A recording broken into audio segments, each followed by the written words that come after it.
Hello everyone. इस video में मैं वेरियस इंस्टीट्यूट जैसे दृष्टि आईएएस, परफेक्शन आईएएस, इम्तिहान और एडिटोरिया के टेस्ट सीरीज से हिस्ट्री के हिंदी मीडियम के क्वेश्चंस को डिस्कस करने जा रहा हूं। हिस्ट्री एक एस्थेटिक सब्जेक्ट है, इस कारण से ये सारे क्वेश्चंस आने वाले बीपीएससी 69th पीटी एग्ज़ाम के लिए भी बहुत ही ज़्यादा रिलेवेंट है और उस एग्ज़ाम में आप सबको सफल बनाने में बहुत ही ज़्यादा मदद करेंगे। आप इस वीडियो को लाइक कीजिए, शेयर कीजिए और यदि इस चैनल को सब्सक्राइब नहीं किए हैं तो प्लीज़ इस चैनल को सब्सक्राइब कीजिए। तो चलिए शुरू करते हैं। हिस्ट्री का क्वेश्चन नंबर 1, पटसन जूट का साक्ष्य किस पुरातात्विक स्थल से प्राप्त हुआ है? तो महाराष्ट्र में स्थित नेवास ताम्रपाषाण कालीन संस्कृतियों में से एक जोड़वे संस्कृति का एक महत्वपूर्ण पुरातात्विक स्थल है। यहाँ से पटसन का साक्ष्य प्राप्त हुआ है। दायमाबाद, महाराष्ट्र का दायमाबाद, कर्नाटक का संगन कल्लू और बिहार का चिरांद भी ताम्रपाषाण कालीन संस्कृतियों के महत्वपूर्ण केंद्र रहे हैं। इसमें से राइट ऑप्शन ए हो जाएगा। पटसन का साक्ष्य नेवासा से प्राप्त हुआ है, राइट ऑप्शन ए होगा। नेक्स्ट क्वेश्चन, एशिया माइनर से प्राप्त बोगजकोई लेख में किन वैदिक देवताओं का उल्लेख है? तो बोगजकोई लेख एशिया माइनर से विंकलर द्वारा खोजा गया है। यह मिट्टी प्लेट पर किलाक्षर लिपि में लिखा गया लेख है जो हित्ती और मितिनी के बीच का संधि पत्र है। इसमें गवाह के रूप में इंद्र, मित्र, वरुण, नासत्य आदि वैदिक देवताओं को रखा गया है। तो इंद्र, मित्र, वरुण और नासत्य ये चारों हो जाएंगे। एशिया माइनर से प्राप्त बोगजकोई लेख में किन वैदिक देवताओं का उल्लेख है? तो इंद्र का भी है, मित्र का भी है, वरुण का भी है, नासत्य का भी है। तो उपरोक्त में से सभी राइट ऑप्शन ई हो जाएगा।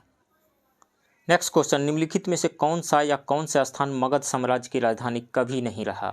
तो चंपा अंग महाजनपद की राजधानी था, वह मगध साम्राज्य की राजधानी कभी नहीं बन पाया।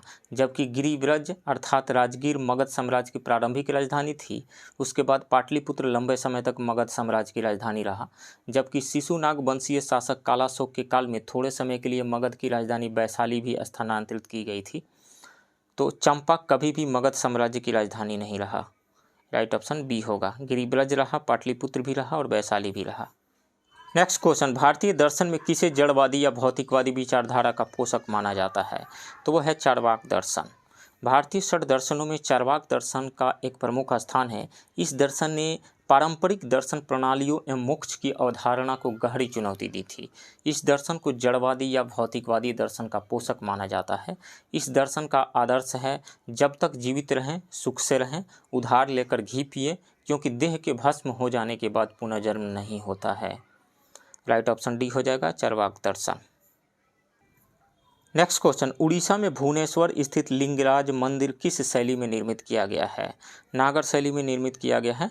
नागर शैली उत्तर भारतीय मंदिर निर्माण शैली है और उत्तर भारत का अधिकांश मंदिर इसी शैली में निर्मित है। सो राइट ऑप्शन ए हो जाएगा। नेक्स्ट क्वेश्चन, निम्नलिखित में से कौन सा या कौन से ग्रंथों की रचना महान सम्राट हर्षवर्धन के द्वारा नहीं की गई थी? तो प्रियदर्शिका की रचना की गई थी, रत्नावली भी, नागानंद भी, इन सब की रचना हर्षवर्धन के द्वारा की गई थी, लेकिन सौदरानंद की रचना हर्षवर्धन के द्वारा नहीं की गई थी। सौदरानंद अश्वघोष की प्रसिद्ध रचना है। अश्वघोष महान कुषाण शासक कनिष्क के राजकवि थे। सो राइट ऑप्शन डी हो जाएगा। नेक्स्ट क्वेश्चन, अल-बरूनी द्वारा रचित प्रसिद्ध ऐतिहासिक ग्रंथ किताबुल हिंद में किन विषयों की समीक्षा की गई है? तो महमूद गजनवी के साथ भारत आने वाले अल-बरूनी ने किताबुल हिंद या तारीख़े उल हिंद नामक प्रसिद्ध ग्रंथ की रचना की। यह भारतीय इतिहास का महत्वपूर्ण ग्रंथ है। इस ग्रंथ में अल-बरूनी ने भारतीय इतिहास, भूगोल, गणित, विज्ञान एवं भारतीय दर्शन की गहन समीक्षा की है। तो भारतीय दर्शन, गणित और खगोल विज्ञान की भी। सो राइट ऑप्शन ई हो जाएगा, all of the above. Next question, Amarkot के राजा बिरसाल के महल में किस मुगल बादशाह का जन्म हुआ था? अकबर का हुआ था। शेर शाह ने 1539 में कनौज के युद्ध में मुगल सम्राट हुमायूं को पराजित कर उसे भारत छोड़ने पर मजबूर कर दिया था। उसके बाद हुमायूं ने अमरकोट के शासक बिरसाल के यहाँ अपने परिवार को संरक्षित किया और खुद यत्र तत्र भटक कर अपनी खोई हुई गद्दी को प्राप्त करने के लिए प्रयासरत हो गया। यहीं पर 1542 में हुमायूं के पुत्र अकबर का जन्म हुआ था। राइट ऑप्शन ए हो जाएगा, अकबर। नेक्स्ट क्वेश्चन, मराठा साम्राज्य का द्वितीय संस्थापक किसे माना जाता है? बालाजी विश्वनाथ को माना जाता है। बालाजी विश्वनाथ मराठों के प्रथम पेशवा और मराठा साम्राज्य के द्वितीय संस्थापक माने जाते हैं। उन्होंने 1707 के बाद मराठा साम्राज्य के पारिवारिक विघटन एवं साम्राज्य के बिखराव को रोकने में महत्वपूर्ण भूमिका निभाई थी, इसलिए उन्हें मराठा साम्राज्य का द्वितीय संस्थापक भी माना जाता है। राइट ऑप्शन बी हो जाएगा बालाजी विश्वनाथ को। नेक्स्ट क्वेश्चन, निम्न इमारतों तथा शासकों को सुमेलित कीजिए। कुतुब मीनार का निर्माण इल्तुतमिश के द्वारा कराया गया था, तो ए का 2 होगा। बुलंद दरवाज़ा का निर्माण अकबर, गुजरात के विजय के उपलक्ष्य में कराया था अकबर ने बुलंद दरवाज़ा का, तो बुलंद दरवाज़ा अकबर, बी का 4 हो जाएगा। सी मोती मस्जिद का निर्माण औरंगजेब ने कराया था, तो सी का 3 हो जाएगा। गोल गुंबद का निर्माण बीजापुर के शासक मोहम्मद आदिल शाह ने कराया था, तो डी का 1 हो जाएगा। तो इसमें से 2 4 3 1 2 4 3 1, ए का 2, बी का 4, सी का 3 एंड डी का 1, राइट ऑप्शन ए होगा। नेक्स्ट क्वेश्चन, मुगल प्रशासन में मदद ए मास शब्दावली किसका द्योतक है? तो यह है विद्वानों को दी जाने वाली राजस्व मुक्त भूमि, विद्वानों को दी जाने वाली राजस्व मुक्त भूमि, राइट ऑप्शन सी होगा। मुगल प्रशासन में विद्वानों एवं धार्मिक लोगों को दी जाने वाली राजस्व मुक्त भूमि को मदद ए मास या शयुरगल कहा जाता था। नेक्स्ट क्वेश्चन, सूची 1 को सूची 2 से सुमेलित कीजिए। न्यू इंडिया के लेखक थे बिपिन चंद्र पाल, तो ए का 1 हो जाएगा। कामरेड के लेखक मोहम्मद अली थे, तो बी का 4 हो जाएगा। वंदे मातरम के लेखक अरविंद घोष थे, सी का 2 हो जाएगा। संध्या के लेखक ब्रह्मोबांधव उपाध्याय थे, ब्रह्मोबोधन उपाध्याय, डी का 3 हो जाएगा। तो इसमें से 1 4 2 3 यानी ए का 1, बी का 4, सी का 2 एंड डी का 3, राइट ऑप्शन बी होगा। नेक्स्ट क्वेश्चन, भारत में ब्रिटिश साम्राज्य के दौरान निम्नलिखित वायसरायों गवर्नर जनरलों पर विचार कीजिए। लॉर्ड कर्जन का कार्यकाल 1899 से 1905 तक रहा, इसका 1899 से 1905 तक रहा था। और लॉर्ड चेम्सफोर्ड का कार्यकाल 1916 से 21 तक रहा था। लॉर्ड रिपन का कार्यकाल 1880 से 89 तक रहा था। और लॉर्ड लीटन का कार्यकाल 1876 से 80 तक रहा था। तो इसमें से सबसे भारत में ब्रिटिश साम्राज्य के दौरान निम्नलिखित वायसरायों या गवर्नर जनरलों पर विचार कीजिए। उपरोक्त पदावधियों का सही कालानुक्रम क्या है? तो सबसे पहला हो जाएगा इसमें से 4, लॉर्ड लीटन का कार्यकाल 1876 से 80 तक रहा, ये सबसे पहले आएंगे। उसके बाद में 3, लॉर्ड रिपन 1880 से 1889 यानी 4 3। उसके बाद में 1 1899 से 1905 तक लॉर्ड कर्जन का कार्यकाल था। उसके बाद में 1916 से 1921 लॉर्ड चेम्सफोर्ड का, यानी 4 3 1 2। तो इसमें से डी सही हो जाएगा, 4 3 1 2, right option D. Next question, Bharat में रिचर्ड स्ट्रेची की अध्यक्षता में सन 1878 ईस्वी में एक अकाल आयोग का गठन किया गया था। भारत के किस क्षेत्र में आए अकाल से प्रभावित होकर इस आयोग का गठन किया गया था? तो दक्कन का जब अकाल आया था उसी से प्रभावित होकर इस आयोग का गठन किया गया था। औपनिवेशिक काल में अंग्रेजों की गलत एवं शोषणकारी नीतियों का एक महत्वपूर्ण परिणाम भारत के विभिन्न क्षेत्रों में अकाल का बढ़ता प्रकोप भी था। इसी श्रृंखला में 1876 से 78 के बीच दक्कन, आंध्र प्रदेश के आसपास का क्षेत्र, दक्कन के क्षेत्रों में एक भीषण अकाल आया था, जिसके परिणाम स्वरूप स्ट्रेची आयोग का गठन किया गया था 1878 में। राइट ऑप्शन बी होगा। नेक्स्ट क्वेश्चन, निम्नलिखित में से किसने कांग्रेस सम्मेलनों को शिक्षित भारतीयों के वार्षिक राष्ट्रीय मेले की संज्ञा दी थी? लाला लाजपत राय ने। लाला लाजपत राय, राइट ऑप्शन ए होगा। लाला लाजपत राय ने कांग्रेस के सम्मेलनों पर कटाक्ष करते हुए ये बात कही थी। नेक्स्ट क्वेश्चन, राष्ट्रीय आंदोलन के दौरान अनेक महिलाओं ने कांग्रेस अध्यक्ष पद को सुशोभित किया, बताइए निम्न में से कौन उस पद पर कभी नहीं रही? तो इसमें से सुचिता कृपला ने और विजया लक्ष्मी पंडित कभी भी कांग्रेस की अध्यक्ष नहीं रही। तो ये दोनों नहीं हो जाएगा, कभी भी कांग्रेस की अध्यक्ष नहीं रही। सरोजनी नायडू कांग्रेस के 41वें अधिवेशन जो कानपुर में हुआ था उसकी अध्यक्षता की थी। इस प्रकार कांग्रेस के किसी अधिवेशन की अध्यक्षता करने वाली पहली भारतीय महिला बनी थी सरोजनी नायडू। नलिनी सेनगुप्ता ने कांग्रेस के 48वां अधिवेशन जो 1933 में कलकत्ता में आयोजित हुआ था उसकी अध्यक्ष बनाई गई थी। तो ये दोनों थीं सरोजनी नायडू एवं नलिनी सेनगुप्ता, लेकिन सुचेता कृपलानी एवं विजया लक्ष्मी पंडित कभी भी कांग्रेस की अध्यक्ष नहीं बनी थी। तो निम्न में से कौन उस पद पर कभी नहीं रही? तो 2 हो जाएगा, राइट ऑप्शन ही मोर देन 1। नेक्स्ट क्वेश्चन, भारत की प्रमुख समाचार agency trust of India agency press trust of India यानी पीटीआई की स्थापना कब की गई थी? तो इसकी स्थापना 1947 में की गई थी। 1947, राइट ऑप्शन डी होगा। 1905 में किसकी स्थापना की गई थी? एसोसिएटेड प्रेस ऑफ इंडिया की स्थापना की गई थी 1905 में। और 1927 में की गई थी फ्री प्रेस न्यूज सर्विस की स्थापना। और 1934 में यूनाइटेड प्रेस ऑफ इंडिया की स्थापना की गई थी, जबकि 1947 में पीटीआई की स्थापना की गई थी। नेक्स्ट क्वेश्चन, 19वीं शताब्दी की एक प्रमुख समाज सुधार संस्था रहनुमाई मजदयासन सभा की स्थापना किसने की थी? तो 19वीं शताब्दी का प्रमुख समाज सुधारक संस्था रहनुमाई मजदयासन सभा की स्थापना 1851 में नौरोजी फरदोंजी, दादा भाई नौरोजी, एसएन बंगाली और आर.के. कामा के द्वारा किया गया था। इस संस्था का संबंध पारसी धर्म से था। तो इसमें से दादा भाई नौरोजी और नौरोजी फरदोंजी ये 2 लोग शामिल थे। राइट ऑप्शन ई हो जाएगा, मोर than 1। Next question, Lord Curzon के साथ 1902 में गठित विश्वविद्यालय आयोग का अध्यक्ष कौन था? तो थॉमस रेले थे। राइट ऑप्शन ए हो जाएगा। एक वायसराय के तौर पर लॉर्ड कर्जन, जिसका कार्यकाल 1899 से 1905 तक था, का कार्यकाल विभिन्न आयोगों के गठन के लिए भी याद किया जाता है। इसी क्रम में विश्वविद्यालयी शिक्षा के सुधार के लिए विश्वविद्यालय आयोग का भी गठन किया गया था, जिसके अध्यक्ष सर थॉमस रेले को बनाया गया था। नेक्स्ट क्वेश्चन, विवेकानंद ने रामकृष्ण मिशन की स्थापना कब की थी? 1897 में की थी। राइट ऑप्शन डी होगा।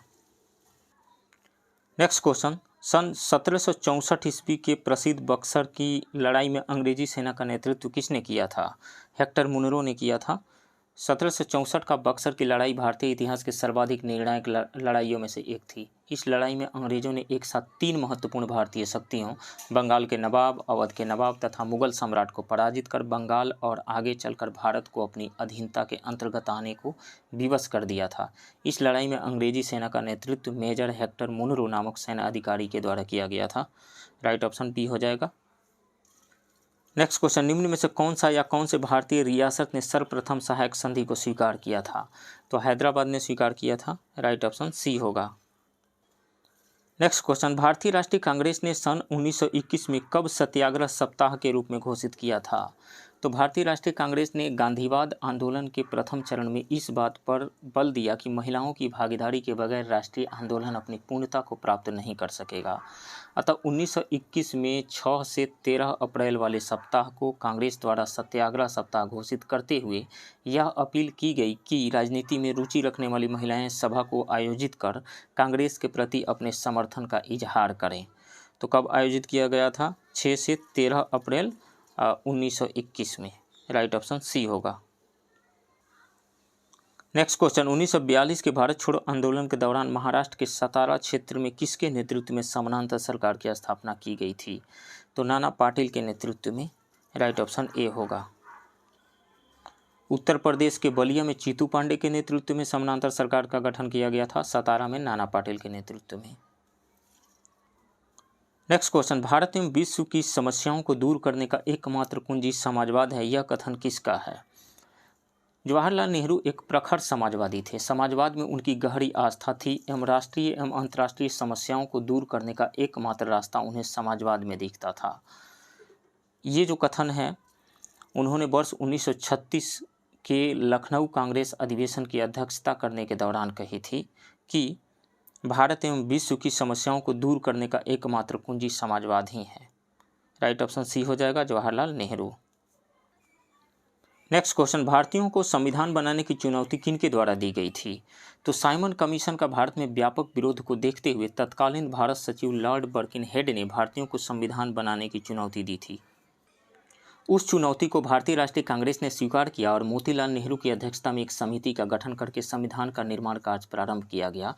इस रिपोर्ट को ही नेहरू रिपोर्ट के नाम से जाना जाता है। तो राइट ऑप्शन डी हो जाएगा, लॉर्ड बर्किनहेड ने, right option D. Next question, सूची 1 को सूची 2 से सुमेलित कीजिए। हिंदुस्तान रिपब्लिकन एसोसिएशन का गठन हुआ था 1924 में, तो ए का 1 हो जाएगा। काकोरी षड्यंत्र केस हुआ था 1925 में, तो बी का 2 हो जाएगा। चटगांव षड्यंत्र केस 1931 में, 3 हो जाएगा, सी का।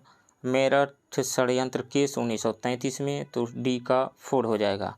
यानी ए का 1, बी का 2, सी का 3 एंड डी का 4, राइट ऑप्शन ए होगा। नेक्स्ट क्वेश्चन, कांग्रेस तथा मुस्लिम लीग के बीच 1916 में लखनऊ समझौता हुआ। बताइए दोनों दलों के अध्यक्ष उस समय क्रमशः कौन थे? तो कांग्रेस के अध्यक्ष अंबिका चरण मजूमदार थे और मुस्लिम लीग के मोहम्मद अली जिन्ना थे। राइट ऑप्शन सी हो जाएगा, अंबिका चरण मजूमदार तथा मोहम्मद अली जिन्ना। नेक्स्ट क्वेश्चन, आज़ाद हिंद फौज के जवानों को किसने गुमराह देशभक्त की संज्ञा दी थी? जवाहरलाल नेहरू ने, राइट ऑप्शन बी होगा। नेक्स्ट क्वेश्चन, 1905 में लंदन में स्थापित इंडियन होम रूल सोसाइटी के संस्थापक कौन थे? तो भारतीय राष्ट्रवादियों का एक वर्ग यह चाहता था कि ब्रिटिश नीति निर्माताओं को इस बात के लिए समझाया जाए कि स्वशासन क्यों भारतीयों के लिए आवश्यक है। इसी उद्देश्य से 1905 में श्यामजी कृष्ण वर्मा के नेतृत्व में लंदन में इंडियन होम रूल सोसाइटी की स्थापना की गई थी। राइट ऑप्शन ए हो जाएगा। 1905 में लंदन में स्थापित इंडियन होम रूल सोसाइटी के संस्थापक कौन थे? श्यामजी कृष्ण वर्मा थे, right option A.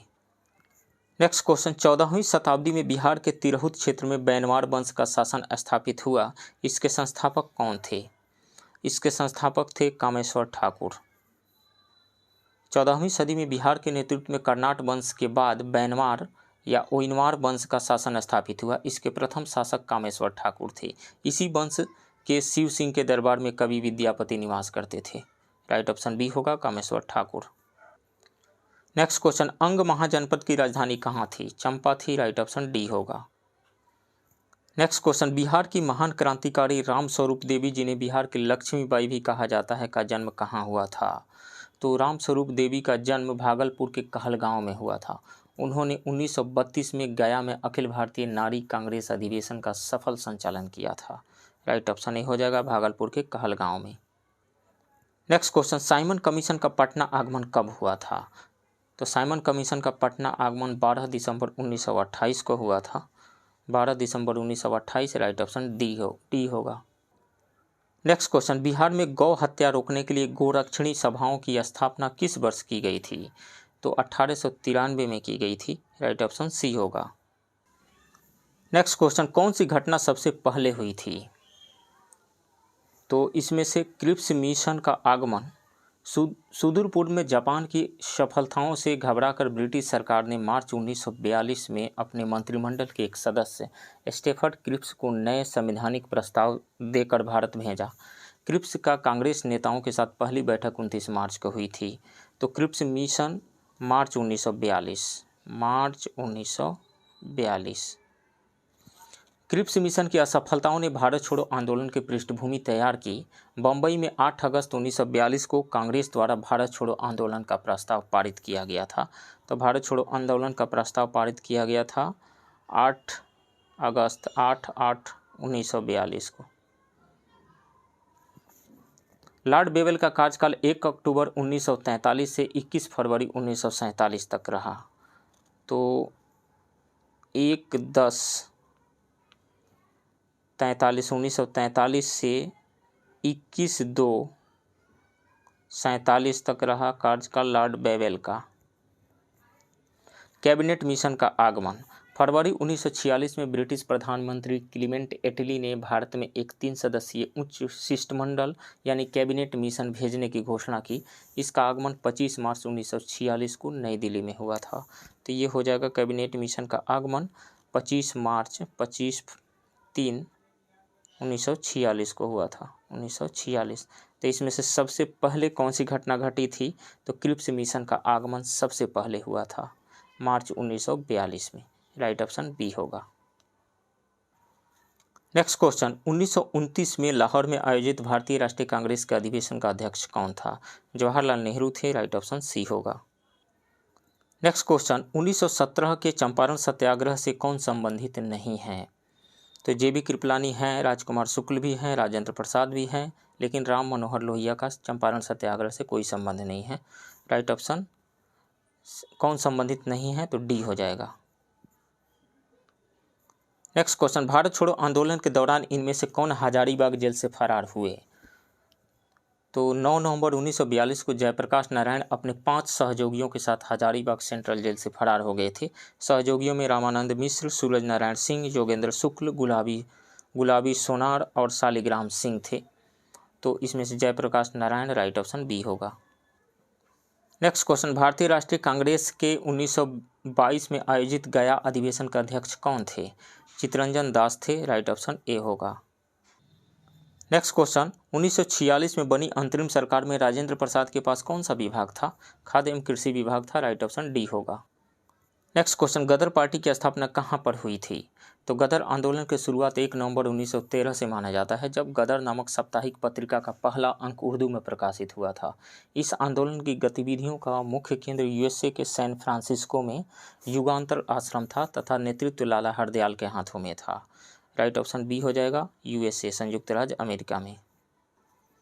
Next question, 1905 में सर्वेंट ऑफ इंडिया सोसाइटी की स्थापना किसके द्वारा की गई थी? तो 1905 में गोपाल कृष्ण गोखले ने सर्वेंट ऑफ इंडिया सोसाइटी की स्थापना की, जिसका उद्देश्य भारत की सेवा के लिए राष्ट्रीय प्रचारक तैयार करना था तथा संवैधानिक माध्यमों से भारतीय जनता के सच्चे हितों का प्रोत्साहन देना था। राइट ऑप्शन डी हो जाएगा, गोपाल कृष्ण गोखले ने। नेक्स्ट क्वेश्चन, अनहैप्पी इंडिया पुस्तक के लेखक कौन हैं? तो अनहैप्पी इंडिया के लेखक लाला लाजपत राय थे।